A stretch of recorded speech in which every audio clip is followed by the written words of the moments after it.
Hello friends, study hub में आपका स्वागत है। तो आप लोग का रिवीजन कैसा चल रहा है? आशा करें कि आप लोग का रिवीजन अच्छा ही चल रहा होगा। और ये मॉक टेस्ट कैसा दिख लग रहा है? क्वेश्चन सब कैसा लग रहा है? मतलब कुछ क्वेश्चन छोड़ तो नहीं रहे हैं?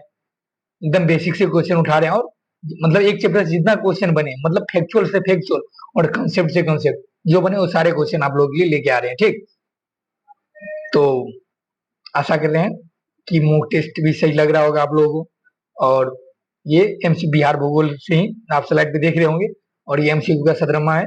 इसके बाद ये खत्म होने वाला है, तो पॉलिटी, बिहार पॉलिटी ले लेंगे। इसके बाद बिहार इकोनॉमिक्स ले लेंगे, और बिहार पर्यटन, मतलब जितने क्वेश्चन बनेंगे बिहार से सारे मॉक टेस्ट में कवर कर लेंगे अपन लोग। ठीक, तो चलिए चालू करते हैं बिना कुछ देर के हुए एक मोटिवेशनल कोटेशन के साथ, जो आपको ऊर्जावान बनाए रखे और हमें भी। ठीक, तो देखिए आज का मोटिवेशनल कोटेशन है, दुनिया की सबसे बेहतरीन दवाई जिम्मेवारी है भाई। दुनिया की सबसे बेहतरीन दवाई जिम्मेवारी है।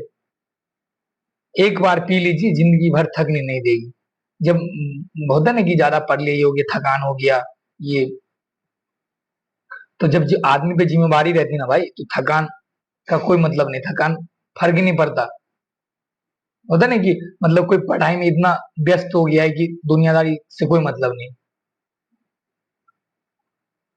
मतलब हर चीज की जिम्मेवारी लीजिए। जैसे 6 मंथ क्लास चल रही है, तो क्लास की जिम्मेवारी लीजिए कि 6 मंथ में क्लास करना और क्लास के साथ कवर भी करते जाना है। ऐसे करके जिम्मेवारी लेते जाइए अपने ऊपर। तो इससे बेहतरीन दवाई कोई है ही नहीं अपनी जिंदगी को बेहतर बनाने के लिए। ठीक, तो चलिए चालू करते हैं क्वेश्चन। आज मेमोरेबल बातें भी लेके आए हैं, जो ये पिछले ईयर में क्वेश्चन अगर पूछे गए बिहार से, वो सारे कवर करते जाएंगे इसी में। ऐसी स्लाइड लेके आते रहेंगे। ठीक, तो यहाँ देखिए, आप पहला क्वेश्चन देखें। तो बिहार में कितने प्रकार के जनजातियां निवास करती है? जातियां निवास कितना, अनुसूचित जाति कितना निवास करती है? तो 22 वो देख लिए थे पिछले ही लेक्चर में। और ये पूछा जा रहा है, तो आप बताइए। ऑप्शन में देखिए 31, 33, 32, 34। तो बताइए इसमें तो फैक्चुअल, एकदम फैक्चुअल इंफॉर्मेशन है। तो बताइए कितने अनुसूचित जातियां जनजातियां बिहार में निवास करती है? तो 33 प्रकार की अनुसूचित जनजातियां निवास करती है। तो इसमें संथाल, खोंड, हो, खोंड, गोंड, माली, पहाड़िया, बेदिया, ऐसे करके 33 प्रकार की जनजातियां बिहार में निवास करती है। ठीक, और सबसे ज्यादा जातियां बिहार में, जाति अनुसूचित जातियां क्या कहते हैं, गया जिला में। और अनुसूचित जनजातियां देखे तो पश्चिम चंपारण में निवास करती है। ये भी ध्यान रखें। जनजातीय समाज के लोग गोत्रों में बटे होते हैं, उनके गोत्र आधारित होते हैं, जानवरों के नाम पे, पक्षियों के नाम पे, वृक्षों के नाम पे। तो बताइए भाई, इसमें तो बड़ी सभी दिया हुआ है, तो इसमें तो सोचेंगे भी नहीं आप लोग। एग्जाम में अगर ऐसा पूछे और उपयुक्त डी दिया हो, या ई ऑप्शन उपयुक्त सभी, इनमें से सभी या इनमें से कोई नहीं दिया हो, तो ई लगा के आएंगे। तो इसका आंसर होगा डी। सुने भी होंगे कि पक्षियों के नाम पे, जैसे नीलकंठ, नीलगाय के नाम पे नील, जानवरों के नाम पे गोत्र का नाम, मतलब बहुत सारे नाम भी सुने होंगे। ठीक, तो ये ऊपर इसमें डी सही होगा आंसर। जनजाति के विकास एवं कल्याण से संबंधित प्रावधान किस अनुच्छेद से है? तो बताइए भाई, संविधान के किस अनुच्छेद में प्रावधान किया गया जनजाति के विकास एवं कल्याण? तो अनुच्छेद 330, 375 एक, 335, 364 एक। बताइए किसमें किया गया?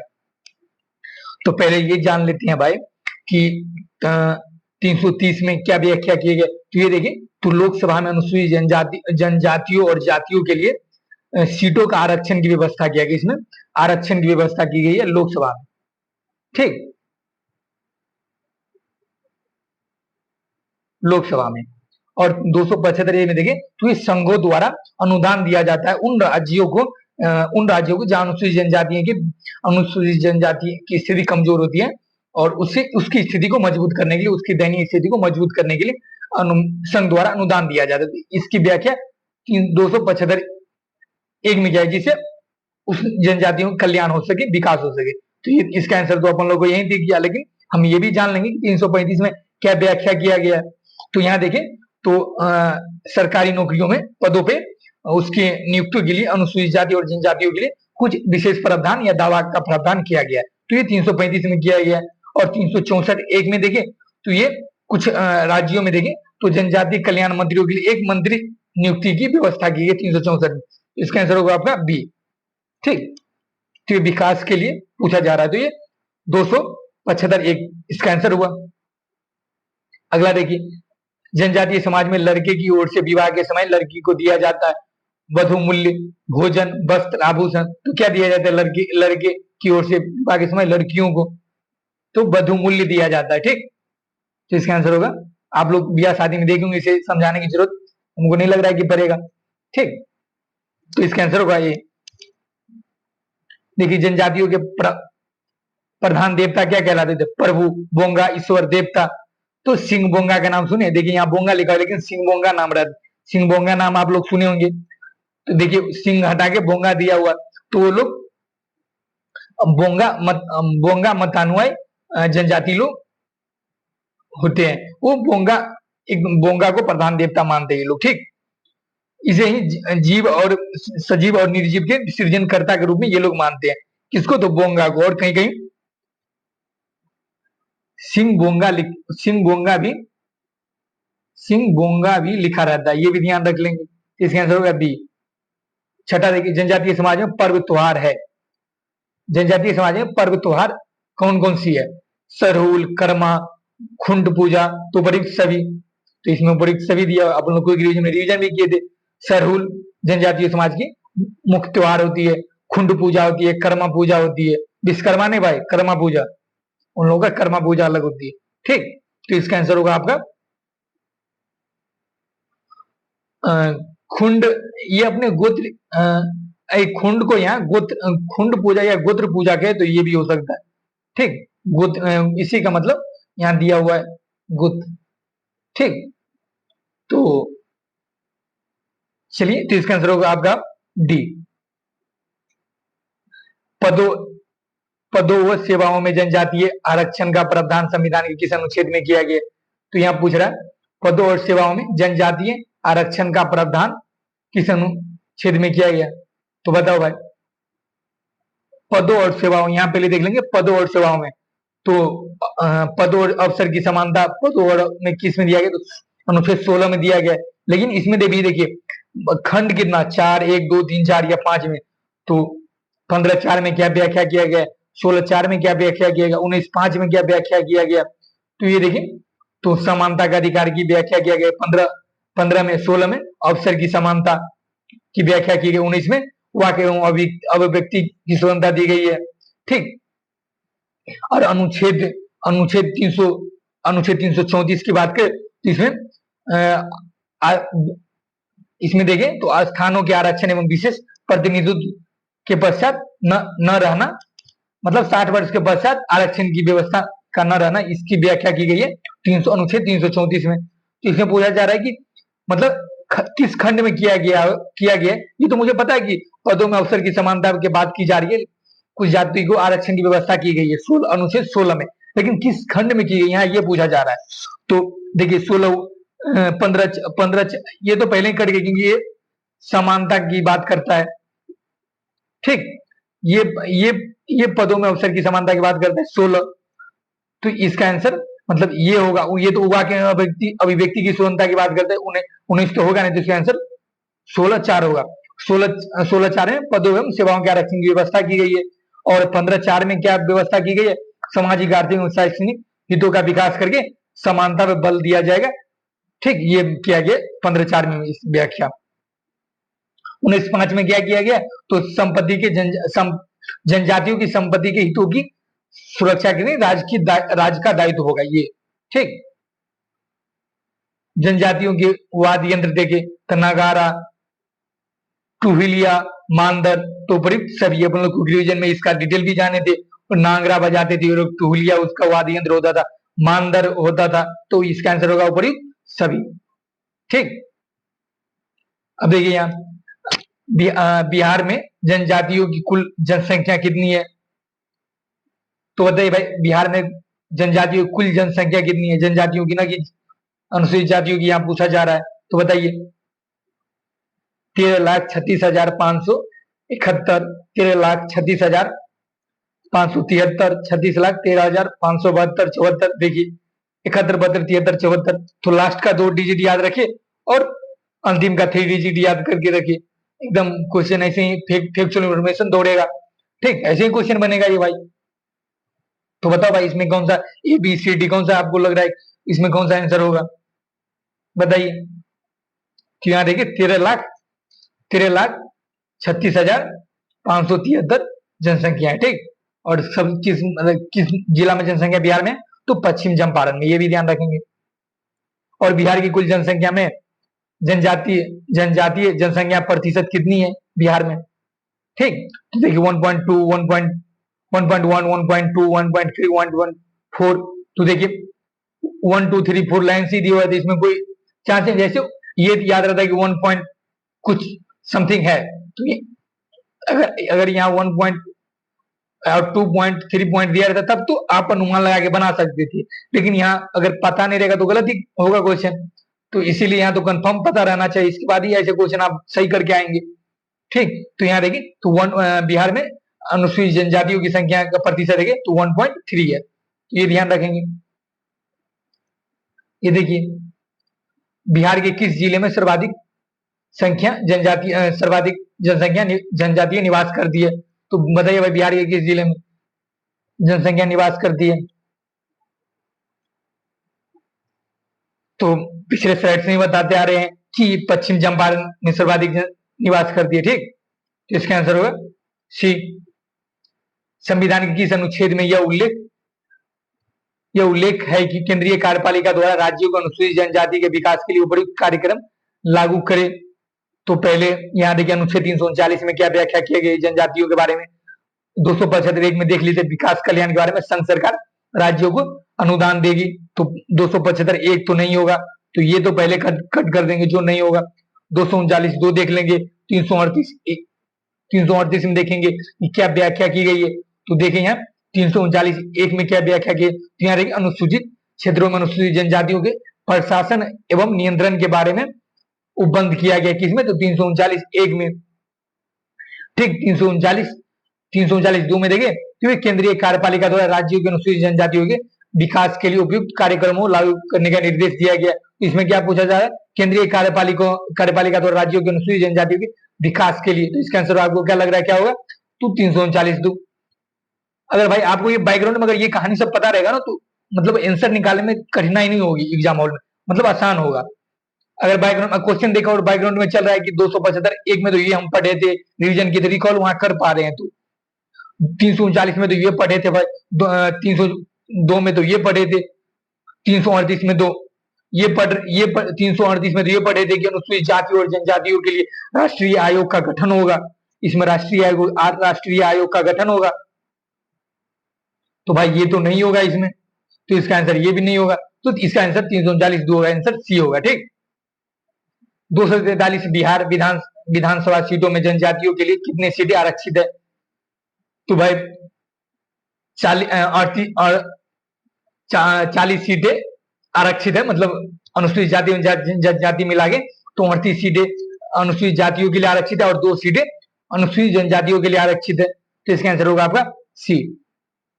ठीक, विधानसभा के चुनाव में जनजातियों के लिए सीटों का आरक्षण करने के लिए संविधान के किस अनुच्छेद में उल्लेख किया गया है, 332, 330, 334, 335। तो 330 में पिछले में देखे थे कि लोकसभा में अनुसूचित जाति और जनजातियों के आरक्षण के बारे में व्याख्या करता है। ये यहाँ लोकसभा अगर रहता तो ये आंसर होता। ठीक, तो यहाँ फंस सकते हैं, लोकसभा और विधानसभा में कंफ्यूजन करके गलत क्वेश्चन आप कर सकते हैं, तो यहाँ फंस सकते हैं। तो 330 तो नहीं होगा। 332 में देखिए तो इसमें व्याख्या किया कि राज्य के विधानसभाओं में अनुसूचित जाति एवं जनजातियों के लिए स्थानों के आरक्षण की व्यवस्था किया गया, तो इसमें पूछा भी यही जा रहा है विधानसभा में, तो इसका आंसर होगा आपका अनुच्छेद 332। लेकिन 334 में क्या व्याख्या किया गया ये भी जान लेते हैं। 334 पिछले स्लाइड में भी देखे कि इसमें स्थानों के आरक्षण एवं विशेष प्रतिनिधित्व के पश्चात न रहना, मतलब 60 वर्ष के पश्चात न रहना इसकी व्याख्या 334 में की गई। और 335 में क्या किया गया, तो ये पिछले स्लाइड में भी देखे थे कि सेवा एवं पदों के लिए अनुसूचित जातियों एवं अनुसूचित जनजातियों के लिए दावे का प्रावधान करती है। सेवा एवं पदों पर आरक्षण के दावों का मतलब वो उस दावे के लिए न्यायालय में जा भी सकता है। ठीक। बिहार में किस जनजातीय समाज के लोग सर्वाधिक संख्या में निवास करते हैं? गोंड, खरवार, संथाल, थारू। तो बताइए भाई, संथाल विद्रोह। नाम तो वही, आपके मन में तो यही निकलेगा, संथाल भाई। और क्या हो सकता है इसका आंसर? सही सही सोच रहे हो भाई, संथाल ही होगा इसका आंसर। क्योंकि अब ना मतलब मतलब संथाल की जनसंख्या अब ना कम हो गई है थोड़ी। जब झारखंड अलग हुआ है तो उस साइड संथाल जातियां चली गई, लेकिन यहाँ देखें तो फिर भी जाने के बाद भी फिर भी सर्वाधिक जनसंख्या संथाल जनजातियों की। ठीक। देखिए तो इसका आंसर आपका होगा संथाल, सी आंसर होगा। ठीक। बिहार में संथाल जनजाति की कुल जनसंख्या कितनी है? तो सर्वाधिक जनसंख्या तो है भाई संथाल की, लेकिन अब ये पूछ रहा है भाई, क्वेश्चन एग्जाम पूछ रहा है कितनी है, तो आप जनसंख्या बता दो भाई। आप तो ये तो पता है कि संथाल संथाल जनजाति, लेकिन आप जनसंख्या बता दो। ये हमको पता है कि सबको पता होगा, लेकिन आपको जनसंख्या बताना, बताओ भाई। पूछ दिया वहां तो क्या करेंगे, बताइए। 4 लाख, 4 लाख, 4,06,075 है, या 4,06,077, 76, 78, 75, 76, 77, 78? बताइए भाई, कौन सा इसमें आपको क्या लग रहा है, कौन सा आंसर होगा इसमें? बताओ। यहाँ देखिए, 4,06,076 जनजातियां संथाल निवास करती है बिहार में। ठीक। लोकसभा चुनाव में जनजातियों के लिए सीटों का आरक्षण करने के लिए संविधान के किस अनुच्छेद में व्यवस्था? लोकसभा में अभी देखिए, विधानसभा में कितना है? 332। विधानसभा में 332 याद रखेंगे, और लोकसभा में पूछे तो 330 याद रखेंगे। ठीक। और 164, 332 और 164 में तो देख ही लिए कि 164 में जनजाति कल्याण के एक मंत्री, कल्याण विभाग में एक मंत्री जनजाति अनुसूचित जनजाति के मंत्रियों की नियुक्ति के बारे में प्रावधान किया गया। और 332 में देख लिए कि विधानसभा में आरक्षण की व्यवस्था किया गया है। 330 में लोकसभा में, 335 में देखे तो सेवा और पदों पे आरक्षण की व्यवस्था की गई है। 335 में भारतीय संविधान में अनुसूचित जनजातियों की सुरक्षा एवं विकास को सुनिश्चित करने का प्रावधान वो किस अनुच्छेद में उल्लेखित है? तो बताओ भाई, सुरक्षा एवं विकास सुनिश्चित करने का प्रावधान। तो यहाँ एक ने पूछा जा रहा है यहाँ, मतलब ऐसे विशिष्ट तरह से नहीं पूछा जा रहा है, एक अनुच्छेद के बारे में नहीं पूछा। आप क्वेश्चन पढ़िए, अगर ऊपर सभी अगर दिया रहता, अगर ई ऑप्शन इनमें से कोई नहीं, इनमें से सभी दिया रहता, तो आप सोचते कंफ्यूजन बनता कि भारतीय संविधान में अनुसूचित जनजातियों की सुरक्षा एवं विकास को सुनिश्चित करने का प्रावधान वो किस अनुच्छेद में उल्लेखित किया गया? तो आप सोचेंगे 15(4), 19(5), 16(4) किसमें किया गया सोचेंगे, लेकिन यहाँ पूछा जा रहा है कि अगर देखें तो हर अनुच्छेद में इसके यहाँ बोल रहा है कि सुरक्षा और विकास। तो देखिए सुरक्षा विकास में तो ये जितना अनुच्छेद दिया ना, सब में उसके सुरक्षा और विकास के बारे में बात की गई है। तो इसका आंसर क्या होगा आपको? उपयुक्त सभी। अनुच्छेद 15(4) में देखिए तो सामाजिक आर्थिक हितों का विकास के बारे में बात करता है। और 19(5) में देखे तो ये जनजातीय संपत्तियों की सुरक्षा की बात करता है। 16(4) में देखे तो उसके पदों और सेवाओं के आरक्षण की व्यवस्था का बात करता है। तो इसका आंसर उपयुक्त सभी है, क्योंकि उसके जनजातियों के कल्याण के बारे में तीनों अनुच्छेद बात करता है। तो इसमें उपयुक्त सभी आपका आंसर होगा। ठीक। अभी 19 देखिए, जनसंख्या की प्राकृतिक वृद्धि अंतर, जनसंख्या की प्राकृतिक वृद्धि का अंतर क्या है? जन्म दर, मृत्यु दर, साक्षरता दर, लिंगानुपात। जन्म दर, मृत्यु दर, लिंगानुपात। बताइए भाई कौन सा आंसर आएगा? बोला कि जनसंख्या का प्राकृतिक वृद्धि का अंतर क्या हो सकता है? तो बताइए क्या हो सकता है भाई, पूछा जा रहा है तो क्या हो सकता है बताइए। यहाँ देखिए, जन्म दर और मृत्यु दर होगा। ठीक। तो इसका आंसर होगा आपका ए, मतलब प्राकृतिक वृद्धि, मतलब ये मरण और मतलब जन्म मरण का चक्र चलता ही रहता है, तो इसे मतलब ये प्राकृतिक वृद्धि है। मतलब एक मर रहा है, कहीं 2 जन्म ले रहा है, 2 मर रहा है, 3 जन्म ले रहा है, तो ये प्राकृतिक रूप से मतलब हो रहा है यहाँ पे जनसंख्या में अंतर। ठीक। तो ये जन्म दर और मृत्यु दर को सूचित करता है। जनगणना का महत्व सर्वप्रथम देखें तो किसके शासनकाल में समझा गया था? तो बताओ भाई, किसके शासनकाल में समझा गया था? सम्राट अशोक, बिंदुसार, चंद्रगुप्त मौर्य, अजात शत्रु। तो बताइए किसके शासनकाल में समझा गया था ये? बताइए। सम्राट अशोक, बिंदुसार।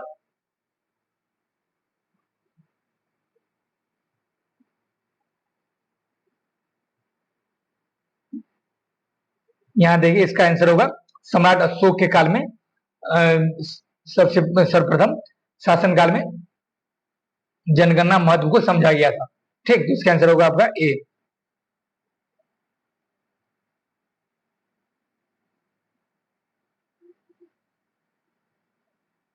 औपनिवेशिक अंग्रेजी, अगला क्वेश्चन देखिए, औपनिवेशिक अंग्रेजी सरकार 1861 में जनगणना कार्य क्यों करवाना चाहती थी? 1861 में जनगणना कार्य क्यों करवाना चाहिए? भारतीय समाज में पहले से विद्यमान विभाजनों को जीवित रखना चाहती थी, छोटे बड़े राजाओं पर नियंत्रण करने के लिए, भारत की जनसंख्या जानने के लिए, साक्षरता दर जानने के लिए। बताइए।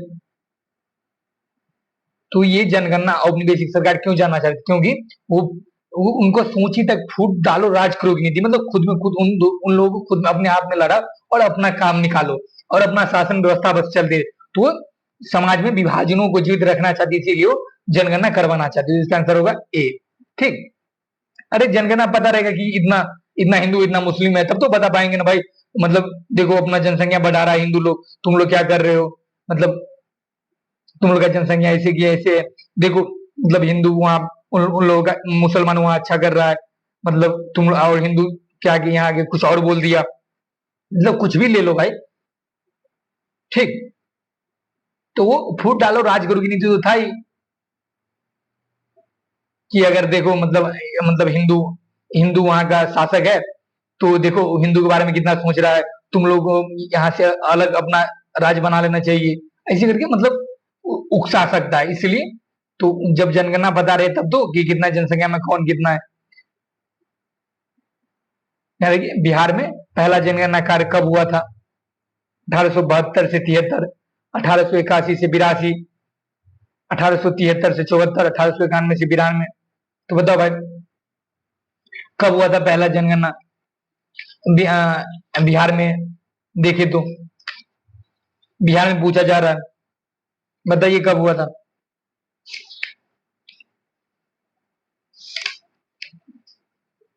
बताइए भाई।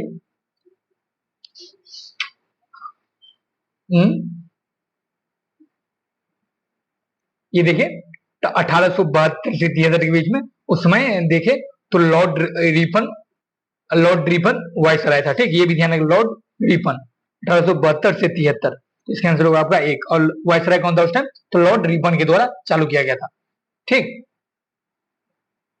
बिहार में देखिए तो क्रमबद्ध जनगणना की शुरुआत कब हुई थी? 1871, 1891, 1881, 1901। तो मतलब विधिवत रूप से कब चालू हुआ था? और 10 साल के अंतराल पे चालू किया गया था, ये भी प्रावधान किया गया था। तो बताओ भाई, बताइए। 1800 देखिए तो 1881 ईस्वी में विधिवत रूप से चालू हुआ था। तो इसका आंसर होगा आपका सी। किस वर्ष की जनगणना बिहार के स्वतंत्र अस्तित्व प्रांत के आधार पर की गई? तो किस वर्ष की जनगणना बिहार के स्वतंत्र अस्तित्व प्रांत के आधार पर की गई थी? बताइए।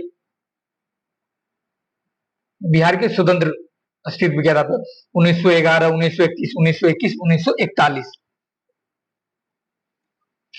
तो बताइए क्या लग रहा है, क्या होगा इसका आंसर? तो ये 1941 ईस्वी में बिहार की स्वतंत्र अस्तित्व प्रांत के रूप में जनगणना करवाया गया था, 1941 ईस्वी में। ये ध्यान रख लेंगे। ठीक। तो इसका आंसर होगा आपका डी। आप 25 देखिए, क्वेश्चन क्या है?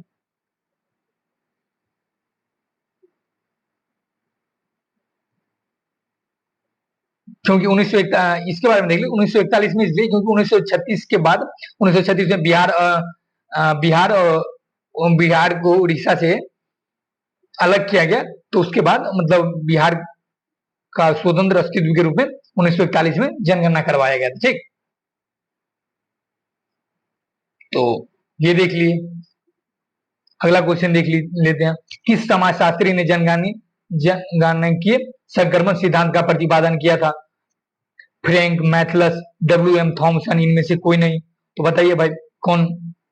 तो यहाँ देखिए, तो डब्ल्यू एम थॉमसन ने जननांकीय संक्रमण का सिद्धांत दिया था और इसे व्यवस्थित रूप देने का काम कौन से अधिकारी किए थे? तो फ्रैंक नोटेंस्टीन। तो ये व्यवस्थित रूप देने का काम किया था जननांकीय सिद्धांत को। लेकिन जननांकीय सिद्धांत किसने दिया था? तो यहाँ पूछ रहा है किसने दिया था, तो डब्ल्यू एम थॉमसन, ये ध्यान रखेंगे।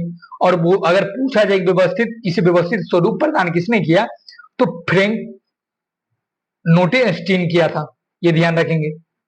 जनसंख्या वितरण को प्रभावित करने वाले कारक कृषि योग्य भूमि, सभ्यता की अवस्था, स्थानों की सुलभता। तो जनसंख्या वितरण को उपयुक्त सभी प्रभावित करते हैं। जहाँ कृषि भूमि उपजाऊ होगी, लोग वहां जाना प्रेफर करेंगे, आकर्षित होंगे, क्योंकि खाना पीना तो खाएंगे ना भाई, तो उसके लिए उपजाऊ भूमि वहीं से तो उपजाएंगे। सभ्यता की अवस्था हो, मतलब शांति, सभ्यता, शांति माहौल होना कि हमेशा कोई ना कोई युद्ध हो ही रहा है, एकदम शांति माहौल रहना चाहिए। स्थानों की सुलभता, मतलब बड़ा भूखंड हो, तो प्रयुक्त यहाँ सभी प्रभावित करता है जनसंख्या वितरण को। जनसंख्या वृद्धि की समस्याएं देखें तो बेरोजगारी, निम्न जीवन स्तर, कृषि संसाधनों की कमी। तो यहाँ देखें तो बड़ी सभी जो प्रमुख रीजन में ज्यादा डिटेल में रिवीजन किए थे। ठीक, तो आज 27 क्वेश्चन लेके आए थे, तो आप देख लेते हैं, मेमोरेबल फैक्ट्स देख लेते हैं। ठीक, तो आइए देखते हैं मेमोरेबल फैक्ट्स। ये बिहार, मतलब पिछले पिछले ईयर जितने भी क्वेश्चन बिहार से पूछे गए थे ना, मतलब घटना चक्र, बेसिकली घटना चक्र के जितने क्वेश्चन होंगे ना, वो सारे करवाएंगे रिवीजन के माध्यम से। ठीक,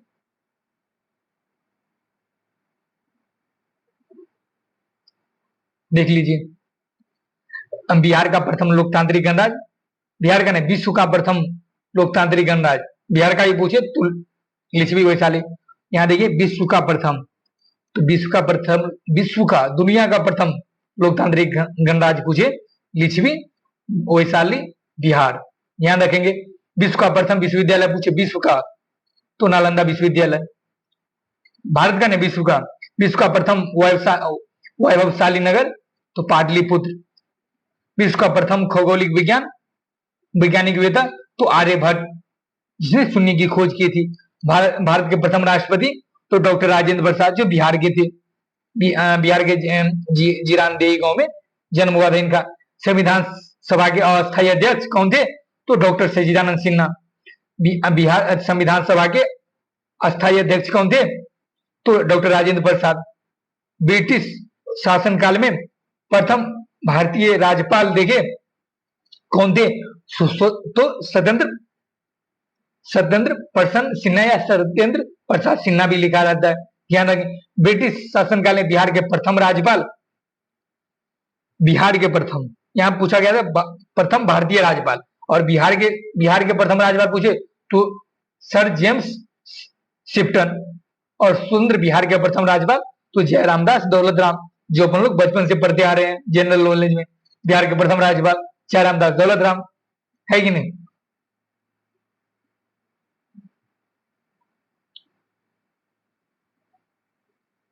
ब्रिटिश शासन ने ब्रिटिश शासन, यहाँ ध्यान देंगे, ब्रिटिश शासन ने प्रथम मुख्यमंत्री कौन थे? तो मोहम्मद यूनिस 1937 ईस्वी में बना। और स्वतंत्र बिहार के प्रथम मुख्यमंत्री, तो श्री कृष्ण सिंह, ये ध्यान रखेंगे। बिहार के प्रथम हरिजन मुख्यमंत्री कौन थे? तो भोलाराम पासवान शास्त्री, हरिजन। और बिहार के प्रथम निर्दलीय मुख्यमंत्री कौन थे? तो महामाया प्रसाद सिन्हा, निर्दलीय रूप से निर्वाचित हुए थे। बिहार के प्रथम मुस्लिम मुख्यमंत्री देखे अब्दुल गफूर। बिहार के प्रथम महिला मुख्यमंत्री कौन थे? तो श्रीमती राबड़ी देवी। पटना उच्च न्यायालय के प्रथम मुख्य न्यायाधीश देखे तो सर एडवर्ड मेनार्ड डेस जेम्स केमियर थे। ठीक, पटना उच्च न्यायालय की स्थापना कब हुई थी? तो 3 फरवरी 1916 ईस्वी में हुई थी। पटना उच्च न्यायालय के प्रथम मुख्य न्यायाधीश कौन थे? पटना उच्च न्यायालय के प्रथम भारतीय मुख्य न्यायाधीश कौन थे? तो सर सैयद फैजल अली थे। सर्वोच्च न्यायालय के प्रथम बिहारी मुख्य न्यायाधीश कौन थे? तो भुवनेश्वर प्रसाद सिन्हा थे। ये ध्यान रखेंगे, क्योंकि बिहार पीसीएस में ये पूछता है कि बिहार अस्पताल से अगर क्वेश्चन मुझे ये भी पूछ सकता है कि बिहार के प्रथम ऐसे कौन न्यायाधीश थे जो भारतीय मुख्य न्यायाधीश के पद पे आसीन हुए थे? भुवनेश्वर प्रसाद सिन्हा। विधानसभा के प्रथम अध्यक्ष कौन थे? तो रामदयालु सिंह थे। विधान परिषद के प्रथम सभापति कौन थे? तो राजीव रंजन प्रसाद सिंह थे। बिहार के प्रथम ज्ञानपीठ पुरस्कार पाने वाले कौन थे? तो रामधारी सिंह दिनकर थे।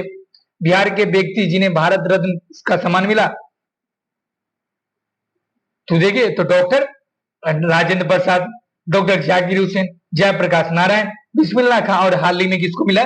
तो कर्पूरी ठाकर, जिसे जननायक कहते हैं, बिहार के जननायक के नाम से जाना जाता है, जो बिहार के मुख्यमंत्री रह चुके हैं। तो इसे मरणोपरांत मिला है। ठीक, ये ध्यान रखेंगे। बिहार की सबसे बड़ा रेलवे देखे तो पटना जंक्शन। ठीक, बिहार का सबसे बड़ा प्लेटफॉर्म सोनपुर। बिहार का सबसे बड़ा सड़क पुल महात्मा गांधी सेतु। बिहार का सबसे बड़ा मेला तो हरिहर नाथ सोनपुर मेला। बिहार का प्रथम तेल शोधक कारखाना कहाँ है? तो बरौनी रिफाइनरी। बिहार की प्रथम सिंचाई परियोजना सोन बहुउद्देशीय परियोजना है। ये ध्यान रखेंगे। बिहार का प्रथम तारामंडल कहाँ है? तो इंदिरा गांधी तारामंडल पटना। ये ध्यान रखेंगे। आधुनिक बिहार का प्रथम विश्वविद्यालय कहाँ है? तो पटना विश्वविद्यालय 1917 ईस्वी में स्थापित हुआ था। बिहार का प्रथम खुला विश्वविद्यालय नालंदा विश्वविद्यालय, और दुनिया का प्रथम विश्वविद्यालय नालंदा विश्वविद्यालय है। बिहार का सबसे बड़ा विश्वविद्यालय तो मगध विश्वविद्यालय। बड़ा और खुला विश्वविद्यालय, इसमें कंफ्यूजन हो सकता है। तो बड़ा पूछे तो नालंदा, यदि खुला पूछे तो नालंदा, और बड़ा पूछे तो मगध। बिहार का प्रथम कॉलेज पटना कॉलेज। यहाँ देखिए, तो 9 जनवरी 1863 ईस्वी में इसकी स्थापना हुई थी। बिहार का सबसे गर्म जिला गया और सबसे ठंडा जिला गया। बिहार का सबसे अधिक वर्षा वाला जिला किशनगंज और सबसे कम वर्षा वाला जिला औरंगाबाद। बिहार का सबसे बड़ा जिला चंपारण और सबसे छोटा जिला शिवहर। ठीक, चलिए, हो गया। तो आशा करते हैं कि आप लोग ये एमसीक्यू टेस्ट मतलब मजे आ रहा होगा टेस्ट देने में। और आप लोग एक मन में, या तो पेन कॉपी लेके नहीं बैठते हैं तो मन में सोच भी लीजिए कि मैंने ये आंसर सोचा, और जब मैं बोलता हूं तो आप आंसर मिला कि हाँ भाई मैंने ये सोचा था। ठीक, तो आशा करें आप लोगों को टेस्ट अच्छा लग रहा होगा। और चलिए, अच्छा लगा तो अपने दोस्तों को शेयर करिए। और चलिए, धन्यवाद। ठीक।